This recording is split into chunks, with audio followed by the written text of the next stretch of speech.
Datos que aseguran que el calentamiento global provoca cada año en el mundo 7 millones de muertes prematuras, más que las causadas por el SIDA y la malaria, por ejemplo. Han ido a parar al río Guadiamar después de que se rompiera una balsa en las minas de Aznalcóllar. El vertido, que contiene ácidos y metales pesados, ha afectado a viviendas. Estos picos de polución no solo hacen que nuestra salud se resienta, también reducen nuestra esperanza de vida. El petrolero, el Prestige, que naufragó ayer con 77.000 toneladas de combustible en su interior. Hay que controlar que no aumente el vertido al mar. En Murcia, entonces aquí caían 450 litros por metro cuadrado, ahora son 308 y la uva se seca. El agujero del Ártico alcanzó un tamaño similar al de 5 veces Alemania y se formó la primavera pasada tras un periodo inusualmente prolongado de bajísimas temperaturas. Todos tenemos el poder de cambiar. Entonces, ¿a qué esperamos?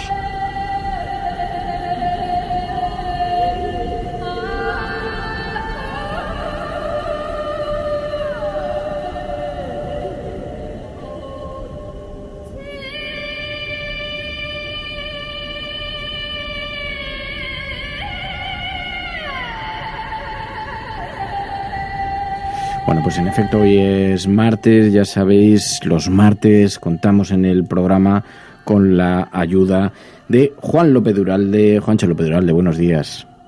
Hola, buenos días, Fernando. Para hablar de ecología, de medio ambiente, pero ya con nuestra fricción, nuestro contacto también, de la amistad, del cariño. ¿Qué tal estás? ¿Qué tal en estos días? Porque, en fin, la verdad es que es una situación muy inédita, muy anómala, pero ¿mantienes la fortaleza? Hombre, por supuesto que sí. Mantengo la fortaleza, la esperanza, porque voy viendo que efectivamente los datos poco a poco pues nos van enseñando que hay luz al final del túnel, y aprovechando pues para leer, para reflexionar sobre lo que está pasando y cómo podemos salir de esta. También, sigo yendo al Congreso. De hecho, mañana me toca ir al Pleno, o sea que quiere decir que aunque sea en la distancia, seguimos trabajando. Así que, pues bien, con ánimo.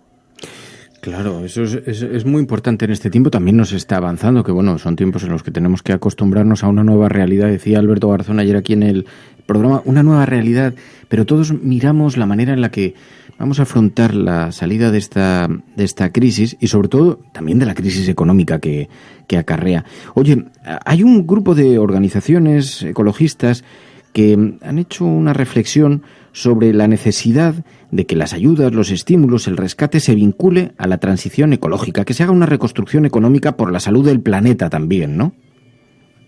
Sí, empieza a haber reflexiones ya muy interesantes, porque ya estamos muy cerca de esa desescalada, digamos, ¿no? Y de cómo va a ser esa desescalada.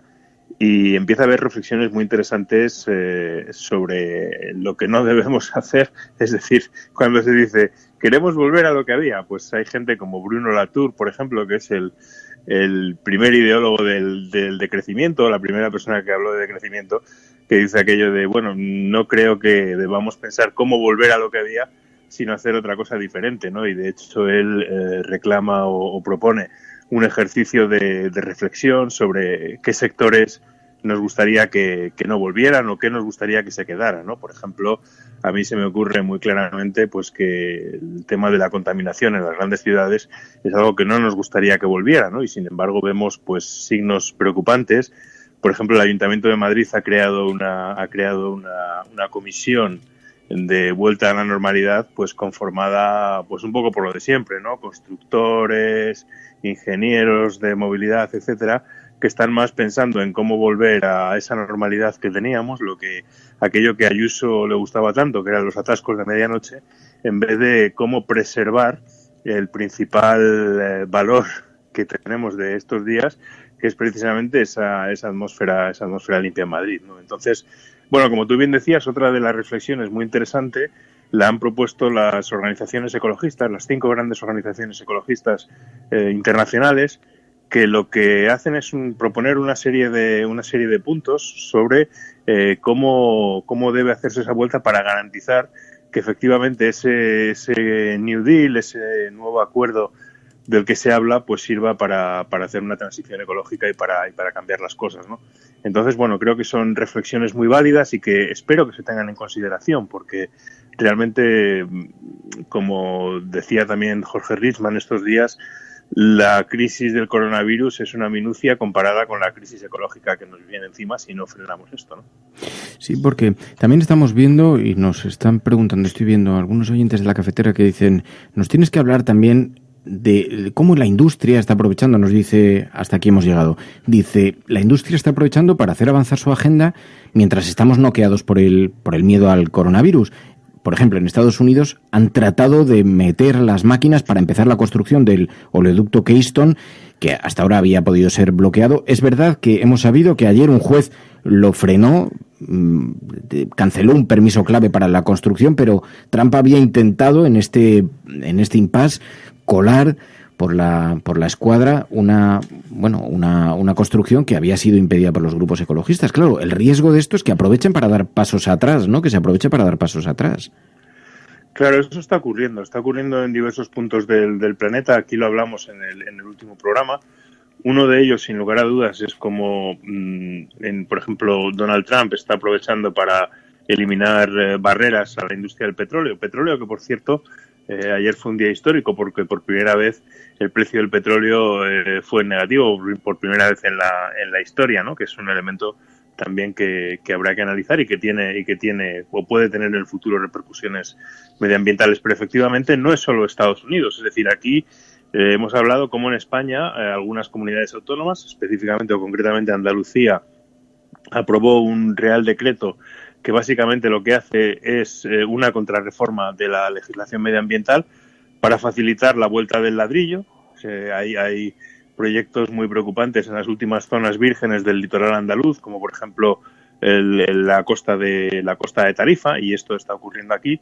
Y bueno, desgraciadamente es verdad que la industria está aprovechando esta crisis para decir, bueno, pues que necesitan la industria, digamos, tradicional, ¿no? La vieja industria contaminante, para reabrir sus caminos o sus ventajas. Por eso, precisamente, las 5 organizaciones ecologistas proponen una serie de puntos que yo creo que son muy interesantes para evitar eso y para que el cambio sea realmente hacia una transformación ecológica, ¿no? En concreto, ellos hablan, por ejemplo, de que se condicionen las ayudas. Ahora estamos hablando se habla mucho de los coronabonos, de los eurobonos, de qué va a hacer la Unión Europea. Bueno, pues una de las propuestas de las organizaciones ecologistas es que se condicionen las ayudas a la industria de tal manera que esas ayudas avalen o impulsen la transformación ecológica, ¿no? Otra propuesta es una reforma fiscal en el sentido del que siempre se habla pero que nunca se acaba de acometer, que es una reforma fiscal en el sentido de favorecer la producción limpia o gravar, pues lo que muchas veces se ha dicho pero que nunca se acaba de hacer, aquello de que quien contamina paga, ¿no? Es decir, los sectores más sucios pues que se vean más gravados fiscalmente. Otro elemento que plantean es establecer criterios claros de inversión, es decir, qué significa realmente una inversión limpia, porque en estas cuestiones pues hay muchísimo lavado de imagen, muchísimo greenwashing, se vende como inversión verde lo que no lo es, y entonces si hubiera unos criterios públicos claros de qué es inversión limpia, pues eso facilitaría mucho también pues la propia capacidad de las personas que tienen algunos ahorros, incluso de empresas, pues para invertir o desinvertir en determinados aspectos.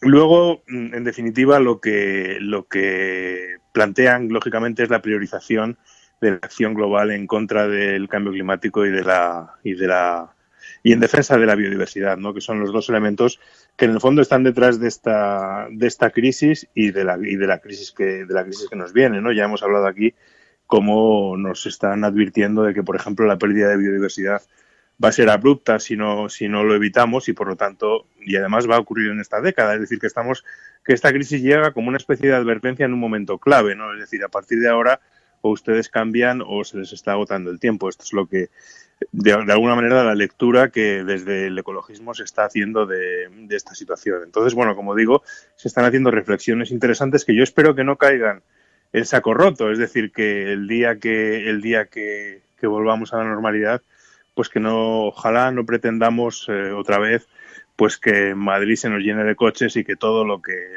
estamos viendo que es posible, porque son cosas que pensábamos que no eran posibles, pues están ocurriendo, pues que no se pierdan así de la noche a la mañana, ¿no? Ojalá que seamos capaces, pero desgraciadamente eso requiere de una voluntad por parte de nuestros dirigentes, que muchos de ellos están yendo para otro lado, ¿no? Y no me puedo resistir a mencionar a Bolsonaro, ¿no? Que se está convirtiendo en el ejemplo de, bueno, pues de la estupidez máxima de la extrema derecha, y que también está, por cierto, aprovechando esta crisis para favorecer la destrucción de la selva amazónica, que es uno de los ejes de su política. Es decir, no solo está haciendo el imbécil con lo referido al coronavirus y a que la gente se mantenga en casa, sino que además pues está aprovechando, como decía este oyente, está aprovechando la actual situación para avanzar en su agenda política antiecológica.